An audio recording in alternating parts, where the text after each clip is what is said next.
Let's start with the latest news. A report has emerged that Islam and Arman fight is being targeted for January 18th in Los Angeles. Have you heard anything about Los Angeles from your side? From my side, I haven't heard anything about Islam yet. I'm waiting to get confirmation on whether it's going to happen or not. I don't have confirmation, so I know that there is a fight happening there, and I know one of our other fighters is fighting, but I have not heard anything about Islam's fight happening there. So I don't know. No, as of yet, I don't know. What if this fight is happening in Los Angeles? Los Angeles is known for having big Armenian community, which kind of makes it like a home turf for Arman. Who do you think will have bigger support, Arman or Islam? Well, Arman is a great fighter, and it is Armenian community there pretty big, but Islam is pound for pound number one. So I get to see what's going to happen if they do end up fighting there. I don't know. Let's see. I'm not going to say he's the bigger guy. No way. Islam is worldwide known now, so Islam's a big star everywhere. So you said that Islam is pound for pound number one, and Dana White does not agree with this opinion. He says that Jon Jones is. My thing is, if Jon Jones was active, then maybe I would have a different opinion. But when's the last time Jon Jones fought? When's the last time he fought? I mean, he fought, 2021? How can you be pound for pound if you haven't fought? You have to fight. You have to be active. You can't continue to say you're pound for pound. Can you say he's one of the greatest fighters? Absolutely. But pound for pound, come on, you got to be active. He's not active. That to me is the only reason why I don't put Jon Jones in the pound for pound range, because he's not active. So if Islam is going to fight Arman, it's going to be a rematch. They fought back in the days in St. Petersburg, Russia, and Arman was a newcomer. He was signed just before the fight. Do you remember this fight because you were in Islam's corner? Yes, I remember the fight, and it was one of those fights where Arman's tenacity and his ground game was very, very good. He was able to get out of a lot of submission attempts, and he created a lot of scrambles, and he made the fight very difficult, but there was other circumstances that were going around that people don't know about, and it's not for me to say, but let's just leave it at that, but Arman is a great competitor, and I look forward to the challenge with him. I really do. I look forward to the challenge with him. He's deserving of his spot, and he deserves his chance to show that he can beat, Islam, which I know he's not going to, but he deserves his shot. He is the deserving number one guy. So where do you think Arman has gotten better since their first fight, apart from just experience? I think Arman's gotten better everywhere. Better striking, better on the submissions, better on the mentality of how to go, the championship round type fighting. I think he's gotten better everywhere. Arman's good everywhere.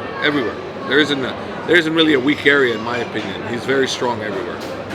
So Arman believes he could outsmart Islam both in striking and on the ground, unlike prime Khabib, who was much harder and nearly impossible to beat in wrestling. What do you make of his approach? I don't know, but he's not going to outsmart Islam. He's going to outsmart me and Khabib also, and Magomed and Saif Safullah, the coaches. So he's going to outsmart us all because we're all having to play in this. So if Islam beats Arman for the second time, will it mean that he actually cleared the division and there is nothing left for him in 155? If Islam is scheduled to fight him at some point, and if we do fight him, I feel if he beats him, then yeah, I would think that at the present time there is no real top contender anymore. So, but we'll see. We'll see what the UFC has to offer once we're in that position, but we're not in that position yet. So let's just focus for me on if we have Arman, we have Arman. If we have somebody else, we have somebody else. But we have to beat whoever he fights next, because he's going to break the record for the most title defenses of the lightweight, and he'll surpass Khabib's record, which was 3. So he'll be at 4. So he'll have a legacy fight. This is a legacy fight for him. So it's a very important fight. Whoever he fights, it's very important for him to get that 4th defense. Sorry. And when I was talking to Khabib 2 years ago, he said that his plan for Islam is to have 5 or 6 title defenses. Do you think he still has a few years to catch with this number? Islam definitely can do 5 to 6, 7, 8. It depends. He's 33, So he's got a few more years before, he wants to probably give it up. Who knows? I'm not speaking for him, so I don't know. He might want to give it up sooner, but I don't think so. I think he's still healthy. He still wants to fight, and I think he's got a good 3-4 fights left in him if he wants. Well, talking about the age, Khabib said that he didn't want to compete when he's passing 35 years, and he said, who was competing at the highest level in the lightweight at 35?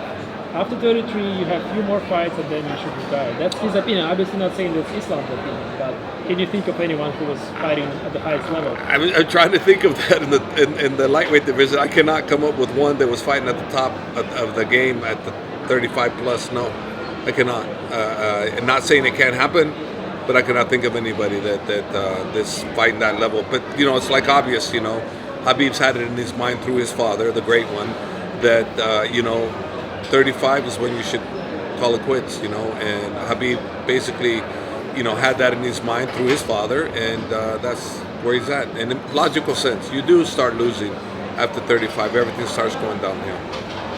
So moving up in weight would be one of the possible options for Islam as well? I think moving up in weight is definitely an option, providing that Belal Muhammad is not champion. Yes, it's an option, but if Belal's champion, I don't see it. I don't see it. I don't see Islam wanting to fight Belal. I don't see it. I do not see that at all. Well, another option would be Ilia Topuria fight, and Ilia already said that he wants this fight. But Dana White said that Ilia should clear his division first. Do you think this fight might be one of the things that we're going to see soon at some point? I don't know. Let's see what happens. Topuria says a lot of great stuff. He's a great fighter, and I really enjoy what he does. He trash talks, but he trash talks to the fighters. He doesn't trash talk about anybody else. I respect him as a fighter immensely, and I enjoy watching him. But whether he fights Islam or not, I don't know. We'll see. But I'm thinking, what does it benefit Islam? He fights another small guy, featherweight, and he's fighting for their title. And not fight for their title, I'm sorry, they're fighting for his title. So for Islam, where's the legacy? I mean, obviously he wants more of a legacy. So if it isn't going to be the welterweight title, it's going to be hopefully defenses, title defenses. Hopefully he'll get 7 or 8 of them if he doesn't get the welterweight title. What do you make of Ilia's idea to be the first person to submit Islam? Do you think he has that level of grappling? Well, to be the first one to submit Islam, it's a big thing to throw out there. But I don't know. Let's see if the fight happens first. Somewhere down the line, and I don't know. It's from what I hear, that you guys actually reported it, that his coach said that he submits everybody and he beats everybody and everything. Well, maybe he's that confident because what he does over there, but what's the quality of opponents he's doing it to? I mean, I don't know that. I mean, you come into Dagestan and you're submitting everybody there, then we can talk. But if you're doing it at home, you're not doing it with the B-Star at the Abu Dhabi gym, then I don't know if that's going to happen. You're going to have to be a pretty big beast in Abu Dhabi gym to do something to Islam. I've never seen it. And if I'm not mistaken, the only person to submit Islam is Khabib, right, in the training? Yeah, the only other person that I've ever seen do anything to Islam is Khabib. He's the only one. Islam wrecks everybody. Just like Khabib did, Islam's the same way. And the size difference, Islam is not a small lightweight, right? No, he's not a small lightweight. And Topuria, again, he's 5'7", I believe, so he's not exactly that tall of a guy. But good for him. I mean, go out there, throw the challenge, make a big name for yourself. You show great. You're showing to be one. He could end up being the greatest featherweight of all time at the rate he's going right now, undefeated, knocking people out, looking fantastic. He's got a smart IQ. He does everything right. He's a challenge for sure, but I don't know for Islam right at this particular stage. It's a good thing at this stage. And we have to talk about UFC 308. What fight impressed you the most? There were so many great fights. Orolbai really impressed me. I was his courage, his tenacity, his never give up, do or die attitude. He really impressed me. I kind of thought he won the fight. I was a little shocked they didn't give it to him, but it was a great performance from him. Nevertheless, he's improved his stock. He's a star on the rise for the fans. I really enjoyed his fight. He was very enjoyable. And on the first card in the main event, Shara Bullet, my favorite. I loved his double fist KO. That was unbelievable from an unbelievable person. I really got to spend a little bit of time with him at the Belhassa Zoo with him, and he's a very charming, very good person. I really like Shara, and I was hoping he would pull off a good win, and he did.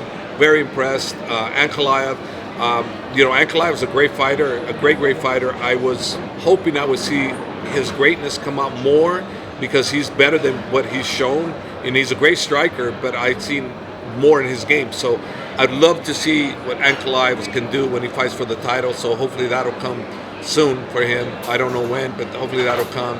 And of course, the Dan Ige fight, and that was a really fun fight. Dan Ige he gives everything he's got, and he makes fights exciting. They go back and forth. So with Laron Murphy and him, it was a great fight. I enjoyed that fight immensely. And then of course, we get to Khamzat. Wow, what a fighter! What unbelievable fighter! When he takes you down, great control, great everything. And then when Robert gave him his back, and then he got on that, that jaw went snap, teeth went out, pop. I was kind of shocked because I was surprised Robert tapped so quick, but I didn't realize that what had happened, that he broke his jaw. So that being the case, now understandable, because at first I was like, why did he tap? He's such a warrior. He would never tap unless it was incredible pain. So that was incredible pain there. So he tapped as a result of that. And then, of course, the main event between Max Holloway and Topuria. I mean, remember this. That's the first time Max Holloway's been put out. No one's ever put him out. So that being the case, wow. You tell me, and then I would go from there. Talking about Khamzat, many call him the best wrestler in UFC. And how would you rate his skills on the ground compared to Islam and Khabib? I think they're the same level, but they're different. They're not the same. They're not the same fighter. They're just different. Just like Khabib and Islam, they're the same level, but they're different. They're just different. Khamzat's different. He's not Islam. He's not Khabib. He's Khamzat. So I would say his skill set on the ground. I say A+. A+ for Islam, A+ for Khabib, but they're all different. But they're all A+ to me. After Topuria knocked out Max Holloway, in terms of the star power, do you think he is the biggest name for Islam to fight? Absolutely not. He's not the biggest one to fight Islam at this particular stage, star power-wise. He's a star on the rise, a huge star on the rise, but not at this particular stage. I don't know. Let's see. I'd like to see Islam defend the lightweight title some more, but I'd like to see him defend it against other people for now. But hey, if the UFC puts whoever they put in, guess what's going to happen? Islam's going to say yes. So it doesn't matter what I say. The UFC is going to dictate who he's going to fight, and Islam's not going to say, no, I'm not fighting this guy. The UFC says, this is the guy you're fighting. It's going to be a yes, fighting. That's what a champion does. You fight whoever they put in front of you. That's what Islam is. He's a true number one, pound for pound, and he will take any challenges that UFC throws at him. Talking about another lightweight from your team, Usman Nurmagomedov, he said recently that he wants to sign with the UFC eventually in a couple of years, probably by the time Islam retires. Do you think we can possibly see the situation of fighters passing the torch one to another? Khabib passed the torch to Islam, and Islam will do the same with Usman. Well, as far as passing the torch, I see Usman as being pound for pound the greatest fighter myself. He's got all the attributes. He's the most talented I've ever trained. In regards whether he ever goes to the UFC or not, I don't know if it's going to matter as long as he keeps showing people how great he is. So to me, if at one point he never goes, great. He's still going to be regarded as one of the great ones. He will. You watch. He will be regarded as one of the great ones because what he does in that cage is like nobody. I've never seen anybody do the transitions, the movement that he does. He's unbelievable. And he's only 26. He's only getting better. So let's see what happens, but you never know. He may be a PFL fighter, Bellator fighter the rest of his career. And for me, I'm happy about that because he'll be a successful one. So wherever he goes, it's going to be success. And the last fight I want to talk to you about is Umar. What the situation is like for him right now, because we're hearing a lot of different reports. He's trying to fight the fight. There are some complications. He's fighting an opponent. Do you think the situation is also similar to what Khabib and Islam had at some point? 100% is the same thing that Khabib had to do. He's got to go through that. I mean, they all went through that. So the thing with Umar, he's got great mentors that have been through that, Islam and Khabib. So they'll tell him, brother, this is what you have to go through. We went through this. Just stay focused. fight whoever they put in front of you and win. That's it. And Umar has got such a great attitude. He's such a great, humble individual. He's the nicest out of all my guys. The nicest out of all my guys. So nice. And you know what? All he's going to do is keep beating people they put in front of him. So when the title comes, he's going to beat that guy. When the next guy comes, he's going to beat that guy. So whoever comes in front of Umar, he's going to beat. So to me, maybe go after the title of 29-0 like Khabib. That's a record to achieve, 29-0. He'll get the title in between that. So let's see when they give him an opportunity for that title. But I'm looking at he's going to get that title when it comes his way. But I'm looking at 29-0 as a great, legacy fight for him to have. And you think he's ready to fight for the title? He's ready to face someone like Merab, considering that he's a cardio machine and a great wrestler. Do you think Umar is ready at this stage? 100% he's ready. Merab is a great fighter. As you can see how he showed how he dismantled O'Malley. I mean, he did a great job with O'Malley. O'Malley didn't really get started till the 5th round when he hit gold with that front kick he threw, but that was too late, Up to that point, it was all Merab's fight, but right now, let's see what the UFC can put together. Merab's a great challenger, and I'm looking forward to the challenge. He's got the best cardio. He's got Cain Velasquez cardio, like I said. But the thing of it is, Umar can go 5 rounds, so the cardio's not going to affect him. He'll go 5 hard rounds too. Maybe not at the pace Merab can go. Merab can probably go 10 rounds, but we don't need 10 rounds. We only need 5. And also wanted to ask you about your plans. For how long are you going to stay in the Emirates, and when are you going back to the States? I'm staying here at the Emirates till December 3rd. I'm going to be going to Saudi on November 28th for the 29th events that they're having, the PFL championships and the MENA championship. I have Muhammad Al-Arak. He's fighting for the title, the welterweight title. And then we got Gaji, Ramadov, I believe. I don't know how to pronounce it. Ramadov. Okay, Gaji and Imam Shafi. Imam. They're fighting for the $1 million featherweight and lightweight $1 million purse. So that'll be an event I'll be attending. I'll be working in Muhammad's corner, but I'll be just watching the other guys. I don't really train them. I've trained Gaji, but Imam, I just give him advice. And then you going back to the States, right? Then I go back to the States, and then we'll start training with Usman for his next title fight. When that's going to be, we were told it's going to be in Dubai, but we'll be training. So basically, it's fair to say that you spend most of your time in Emirates at this point, and you just go back to the States when you train guys in AKA. Yeah, it's safe to say that Dubai has been my second home. UAE is my country that I love. The people here are fantastic. When I go to Dagestan, I feel like home also. That's my home too. I go to USA, it's my home. I mean, I got 3 places that are my home, to be honest with you. I got Dagestan, Russia, and then I got Dubai here, Abu Dhabi, and then I got my home, US of A. So I have 3 places that I love.